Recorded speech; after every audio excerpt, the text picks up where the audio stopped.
last time we learnt 15 topics of grammar, the basic grammar. They are never changed. જેવો ક્યારે બદલાતા હોતા નથી. બધી જ લેંગ્વેજમાં, વર્લ્ડની કોઈ પણ લેંગ્વેજમાં વ્યાકરણ બધાનું સરખું જ હોય છે. હજારો વર્ષ સુધી વ્યાકરણ બદલાતું હતું નથી. છેલ્લા 15 ટોપિક્સ આપણે જોયા, એમાં આપણે થોડાક ડિટેલ્સમાં જોઈશું. તો આ પ્રમાણે છે, જોઈએ. Last time we learnt noun. Noun એટલે નામ. એમાં જોઈએ કોમન નાઉન. કોમન નાઉન એટલે જાતિવાચક નામ. એના એક્ઝામ્પલ્સ છે માણસ, મેન, સ્ટુડન્ટ, વિદ્યાર્થી, ટેબલ, ડે, કાવ, રિવર, માઉન્ટેન, સ્કૂલ, ઇટીસી, કે જેનો ફર્સ્ટ લેટર કેપિટલ ન હોઈ શકે. Proper noun. પ્રોપર નાઉન એટલે વ્યક્તિવાચક નામ અથવા સંજ્ઞાવાચક નામ. ફોર એક્ઝામ્પલ, માણસ છે તો એ રવિ, સ્ટુડન્ટ છે તો એ રાજન, ડે છે તો એ મંડે, કાવ છે તો એ ગૌરી છે, રિવર પણ ગૌરી લખી શકાય, ગંગા લખી શકાય, mountain the Girnar, the Shetrunjo, the Himalaya, school bionics, etc. તો એનો કોઈ પણ લેટર હંમેશા ફર્સ્ટ લેટર કેપિટલ જ આવશે. Material noun. મટીરિયલ નાઉન એટલે કે દ્રવ્યવાચક નામ. For example, water, gold, wheat, butter, petrol, silver, etc. All these nouns are uncountable, કે જેને ગણી શકાતા હોતા નથી, જથ્થામાં હોય છે. Next one, fourth, abstract noun એટલે કે ભાવવાચક નામ. For example, clean, clear, honest, happy, etc. કે જે એડજેક્ટિવ એટલે કે વિશેષણ પણ હોઈ શકે છે, કે જે હંમેશા ઇનવિઝિબલ એટલે કે અદ્રશ્ય પણ છે, એન્ડ અનટચેબલ એટલે કે એને સ્પર્શી શકાતા પણ હોતા નથી. Number next one, collective noun એટલે કે સમૂહવાચક નામ. ફોર એક્ઝામ્પલ, ક્લાસ, વર્ગ, આર્મી, સૈન્ય, હર્ડ એટલે કે ધણ પરંતુ પ્રાણીઓ, મોબ એટલે કે ટોળું સામાજિક પ્રાણીઓનું, ફ્લોક એટલે કે પક્ષીઓનું ટોળું, ઇટીસી એટસેટ્રા વગેરે. Next one, pronoun. પ્રોનાઉન બોલે તો સર્વનામ. સર્વનામ એની ડેફિનિશન છે નામને બદલે વપરાય તે. હવે એમાં કેટલાક એક્ઝામ્પલ્સ જોઈએ. સબ્જેક્ટિવ પ્રોનાઉન એટલે કે કર્તરીવાચક સર્વનામ. ફોર એક્ઝામ્પલ, આઈ, હું, વી, તમે, યુ, તું, તમે, હી, તે પુરુષ જાતિ માટે વપરાય. We know that very well. See, it is used for feminine. It is used for neutral and its plural is they. Next one, objective pronoun એટલે કે કર્મણી સર્વનામ. I નું કર્મણી થાય છે me, we નું કર્મણી થાય છે us, you નું કર્મણી you, he નું કર્મણી him, she નું objective her, it નું objective as the same it, અને they નું objective them. Next one, possessive pronoun એટલે કે સંબંધક સર્વનામ. I, me, my, my, our, your, his, her, its અને their.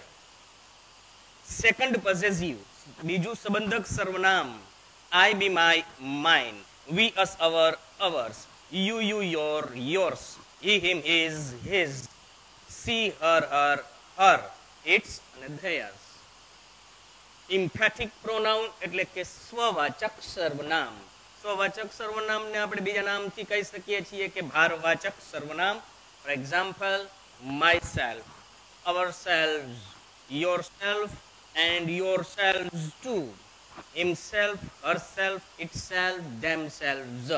આપણે we know that very well. કેસીસમાં table fans again આપણને આવશે જ, છતાં પણ આપણે ડિટેલમાં જોઈએ. I, me, my, mine, myself, we, us, our, ours, ourselves, you, your, yours, yourself and yourselves, he, his, himself, she, her, herself, its, itself, they, them, theirs, themselves. Next one, pronoun, demonstrative pronoun. Demonstrative pronoun બોલે તો દર્શક સર્વનામ કે જે દિશાનું અથવા અંતરનું સૂચન કરે છે. ડિસ્ટન્સ આપણને દર્શાવે છે કે આપણાથી નજીક છે કે દૂર છે. જોઈએ આપણે ધીસ. ધીસ એટલે આ, કે જે નજીકની વસ્તુ એક વચન દર્શાવવા હિયર સાથે ઉપયોગમાં લેવાય છે.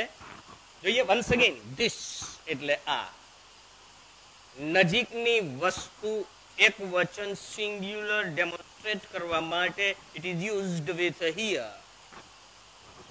This.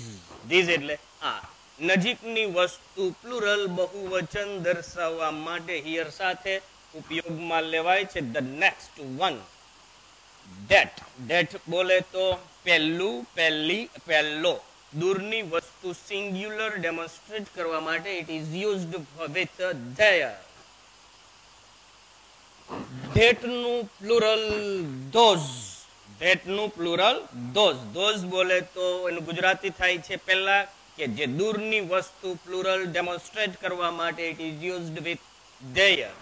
Next one and last one in the pronoun, indefinite pronouns. બોલે તો અનિશ્ચિત સર્વનામ. Any, some, many, much more, each, every, all, other, most, anything, nothing, something, none, anybody, nobody, anything, nothing, etc. જે કેટલા 40 જેટલા 40 જેટલા હોય છે, અંદાજે એટલા હોય છે. નેક્સ્ટ જોઈશું હવે આપણે. Thank you very much. Welcome back to the point. Once again, let us connect the topic. Subject. Subject એટલે કર્તા. કર્તા એટલે ક્રિયાનો કરનાર, કે જે હું, કોણ વડે પ્રશ્ન પૂછવાથી જવાબમાં મળશે. ઓબ્જેક્ટ. ઓબ્જેક્ટ એટલે કર્મ. કર્મ આપણને વોટ એટલે કે શું વડે પ્રશ્ન પૂછવાથી નિર્જીવ કર્મ, હુમ વડે પ્રશ્ન પૂછવાથી આપણને સજીવ કર્મ મળશે, અને હુઝ કોનીનો વડે પ્રશ્ન પૂછવાથી આપણને સંબંધક કર્મ મળશે, જે આપણે લાસ્ટ ટાઈમ શીખી પણ ગયા. આપણે ડિટેલમાં શીખીશું. એડજેક્ટિવ. એડજેક્ટિવ એટલે વિશેષણ. વિશેષણ એટલે નામના અર્થમાં વધારો કરતો શબ્દ. હાવ. હાવ એટલે કેવું, કેવો, કેવી અને કેવા વડે પ્રશ્ન પૂછવાથી આપણને એડજેક્ટિવ વિશેષણ મળશે. એડવર્બ એટલે ક્રિયા વિશેષણ. ક્રિયા વિશેષણ એટલે ક્રિયાના અર્થમાં વધારો કરતો શબ્દ. હાવ, કેવી રીતે વડે પ્રશ્ન પૂછવાથી આપણને જવાબમાં ક્રિયા વિશેષણ મળશે. આપણે એને ડિટેલમાં જોઈએ તો આ પ્રકારે છે. Focus here. એડજેક્ટિવ. એડજેક્ટિવ એટલે વિશેષણ.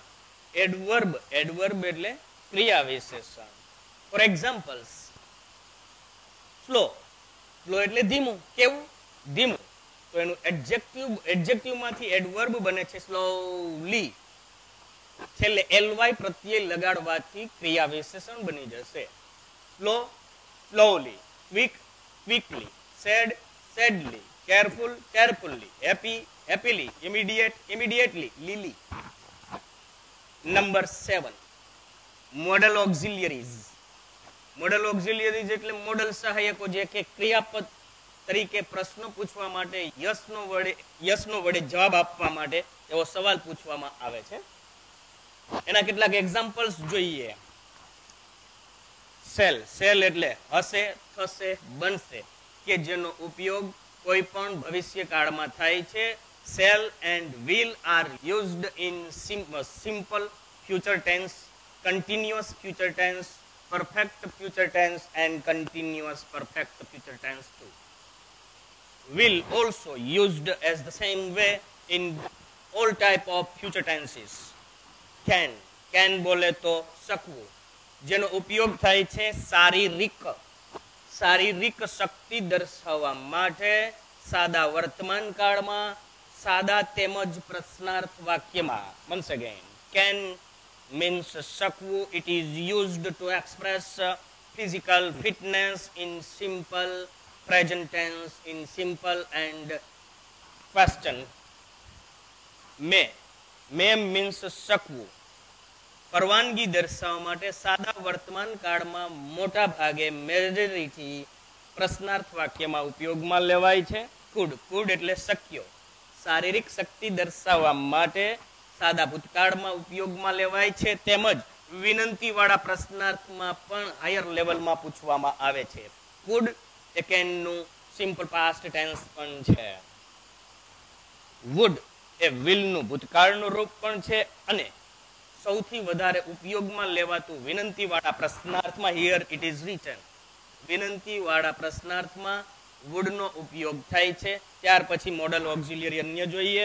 શુડ, શુડ એટલે જોઈએ, જેનું ગુજરાતી થાય છે જોઈએ, પરંતુ તેનો ઉપયોગ કઈ જગ્યાએ થાય છે? ફરજ દર્શાવવા માટે. એમાં પ્રેશર, દબાણ કે ભાર મૂકવામાં આવતો હોતો નથી. નેક્સ્ટ વન, એવો જ એક શબ્દ છે મસ્ટ, જેનું ગુજરાતી થાય એ જોઈએ જ, જેનો ઉપયોગ થાય છે કાયદો દર્શાવવા માટે તેમજ ફરજિયાતપણું દર્શાવવા માટે મસ્ટનો ઉપયોગ થાય છે. કોઈ પણ કાયદાનું પાલન કરવું હોય તો રૂલ્સ એન્ડ રેગ્યુલેશન્સ ને ફોલો કરવા માટે મસ્ટનો ઉપયોગ થાય છે. આપણે એના એક્ઝામ્પલ્સ પણ જોઈશું ઘણા બધા, પરંતુ થોડી વાર પછી.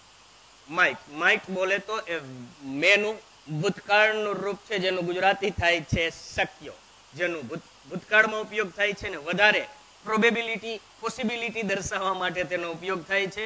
ફોર એક્ઝામ્પલ, આકાશમાં વાદળો ન હોય અને કેવું હોય તો મેનો ઉપયોગ કરી શકાય કે ઇટ મે રેન ટુડે. જ્યારે આકાશમાં ઘનઘોર વાદળો હોય, the atmosphere, suppose the atmosphere is cloudy, then it is used might, it might rain today. Next one, ought to એટલે જોઈએ, કે જે is the same should નું સિનોનિમ છે. had better, had better કે જેનો ગુજરાતી થાય છે જોઈએ અને એનો સિનોનિમ છે should.